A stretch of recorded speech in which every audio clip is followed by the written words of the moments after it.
I think sometimes I preach from the pulpit and I can give social media a bad reputation, and that's not my intention. Actually, I like social media. In certain aspects of my life, it's actually a very good thing for me. An example of this is Twitter. Now, yes, I do have a Twitter account, although I would not recommend following me because I tweet like once a year. So it's kind of a pointless follow to follow me. I'm not going to tweet that much. Maybe one of these years, I tried doing it for Lent one year. That was a horrible idea. It was penance for everyone following me on Twitter at that time. But the reason I use Twitter is it's actually kind of turned into my newspaper. That's right, I don't get a newspaper anymore. Instead, I just follow certain things on Twitter, usually religious things. Now, of course, the main person I follow on Twitter is the Pope. That's right, Pope Francis tweets. So if all you get from this homily today is that Pope Francis tweets and you have a Twitter account, make sure to follow him, all right? And if you did this, what you'd be seeing lately is that he's kind of doing some amazing things in the Philippines right now. I know that from his Twitter account, but also a couple other Catholic ones, the United States Catholic Council of Bishops, Catholic News Service, a couple Catholic blogs out there as well. And those are kind of the news stories I get for religion. Now, it's not only religion I follow, there's other news stories, so I follow Paul Allen, Carl Gerbschmidt, Michael Russo. If you listen to KFN, you know exactly who those people are because that's where I get my sports news from as well. And that's Twitter. That's what I use it for, as many parishioners start shaking their head, but that's okay with me. Now, the other thing I also use Twitter for is to figure out what's going on in the world. Because you can kind of figure out, it shows up in your timeline or in the Discover thing, what's happening. At certain times it gets so big, that's where I find out stuff is going on. Now, I can imagine, I remember last year, right on the night of the Oscars, I went to go check my Twitter account, and I saw that Twitter was actually broken down. It shut down. Because there's a tweet that was so big, it got retweeted so many times, and it was of Ellen DeGeneres taking a selfie and a bunch of celebrities behind her. And it shut down Twitter. Now, the only reason I brought that up is because I wanted to mention the word selfie 2 times in a row for 2 weeks in a row, so I've accomplished that feat as well. This is where you're supposed to laugh a little bit and wake up in the Mass. But anyways, like I said, social media can be a very useful thing, but if you really want to communicate with someone, what should you do instead? The best way to communicate something special, something amazing going on, is face-to-face. Is telling them in a conversation. If something's really important, don't just tweet it, don't just Snapchat it, whatever that may be. Instead, tell them in person. And of course, we have an example of this today in the Gospel, don't we? Here is Andrew, and he's with John the Baptist. And John the Baptist sees Christ walk by, and he says, "Behold the Lamb of God." Of course, in the back of our mind, we say, we hear that every single Mass, don't we? That's right, we'll touch on that in a little bit. But Andrew hears this, and so does the other follower of John the Baptist. This will be John, the Gospel writer. We assume it's him. And they start following Jesus. And so Jesus turns around and says, "What are you looking for?" And they say, "Teacher, where are you staying?" Jesus says, "Come and see." But before Andrew goes and follows Jesus and sees where he's going, what does he do? He goes to his brother Simon. Simon, of course, is Peter. He goes to him and says, "We have found the Messiah. We have found the Christ." He tells him in person. Doesn't send a telegram. There wasn't telegrams back then. Doesn't send a letter. No, he goes and he tells Peter, "We have found the Christ." And then it says, and he brought him to Jesus. Andrew, the apostle, brought Peter to Jesus. I think this is amazing. And the reason why is because Peter, as we know, was the first pope. Peter shows up that day being called Simon. And of course, Jesus says to him, "You are Simon the son of John, and you will be called Cephas," which is translated Peter. Peter, Petra, Petra, rock, and upon this rock I will build my church. But he goes back to that first thing. Someone had to tell Peter about Christ. It wasn't Christ who brought Peter to himself. Rather, it was Andrew. Andrew brought Peter to Christ. He brought him there. And why did he do this? Because he wanted to share this glorious thing. He wanted to share with them that they finally have found the Messiah. And he wasn't going to hold it into himself. Rather, he was going to share it with everyone else. I love the example of Andrew because I think today this is what we need to emulate. We need to be like Andrew. We need to go out and tell people that we have found the Christ. Remember that word, behold the Lamb of God. We're going to hear it today at Mass. Behold the Lamb of God. Behold him who takes away the sins of the world. Blessed are those who are called to the supper of the Lamb. And when that happens, what am I holding up? Not what, but who am I holding up? Jesus Christ, the Eucharist. We have Christ here. We have the Messiah.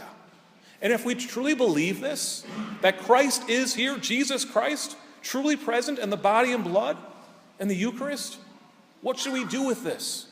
Hold it on to ourselves? Of course not. We should spread this to everyone we know. This is the most important part of our parish, the Eucharist.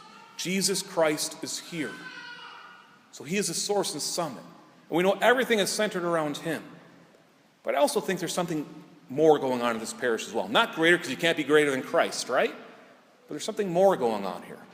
And this past year and a half that I have been here, I have seen our parish change. Now, I'm not saying it wasn't changing before. I just wasn't here, so I couldn't see it. And of course, we're always called to change. We can either change for the better, or we can change for the worse. And I think we've changed for the better. And hopefully, I know it's a continuation of what was going on before me. What I have witnessed are so many parishioners growing deeper in their faith life. I've seen new parishioners come here who were lost, who had no faith life at all, or very little, but they were seeking. They were seeking out Christ. And in this parish, they have found him. There's peace now in their life. There's joy. There's fulfillment. And yes, they still may be struggling. You may still be struggling. But you have Christ. What are we looking for? What are we searching for? It's Christ. And I truly believe that here at St. John the Baptist, we are able to encounter him. Now, yes, I know I'm supposed to say this because I'm your pastor. If I didn't say it, I would be in trouble. But I mean it. I do. There's something amazing going on here. There's some transformation going on. And it's hard to identify. But what it is it's Christ working in us, and hopefully us responding to it. And if this is the case, which I believe it is, isn't it time we start spreading the news about our parish? Isn't it time we have confidence in telling people that yes, we are Catholic, and yes, we belong to this parish, and to bring it up in conversation so that they too can encounter Christ? So we too can be like Andrew and tell people, I have seen Christ. We have found the Messiah. And then, of course, what do? Just like Andrew, we bring them here. There's so much good news to be spread. And yes, of course, there's bad news too sometimes. We know what this past week in the Archdiocese, and the past year and a half, it's been a struggle. It hurts. There's so many questions. There's emotions going on in all of us that we just don't understand. There's anger, of course, justified anger. But does this mean that our parish has nothing to offer? Does this mean as Catholic we have nothing to offer? Of course not. What do we have to offer? More importantly, what does God have to offer us? Himself. The Eucharist, which gives us all the grace we need, which brings us that joy, that love, that peace, all of it combined.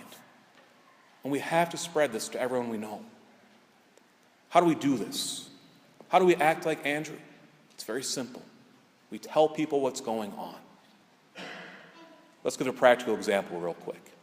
A couple weeks ago, I was at Cub Food shopping, late at night because I needed food for the next day.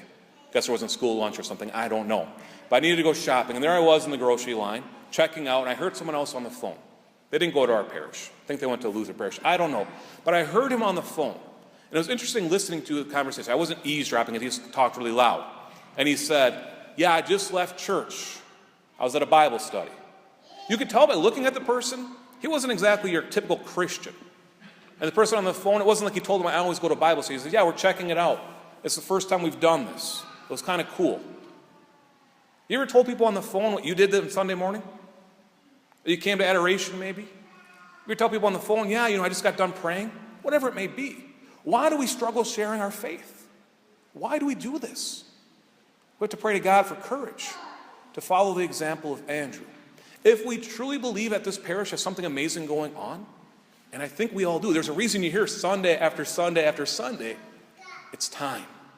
It's time to start sharing it for other people. Once again, Andrew did not hold this into himself. Rather, he went and got Peter. And look what happened. He became the first pope. What will happen if you go out and truly bring people here? Will we have the next pope in our congregation? Probably not. We live in the United States. It's not going to happen in our lifetime. Okay? But what will we have? We'll have more people who are following Christ. We'll have more saints. It's going to help out our parish. It's not going to hinder it. How do we do this? We literally go out there and use the same words that Andrew did for Peter. We have found the Messiah. We have found Christ. We have what you are looking for. Come and experience it. Bring them here. Let's not just talk about evangelizing. I could do that all morning long. It's up to you now, as our parishioners. This is your parish. Let's spread the good news. Let's help out those people who are searching and go to them and say, we have found the Messiah, and bring them here. And then we'll be able to watch to see what Christ does with them and with all of us.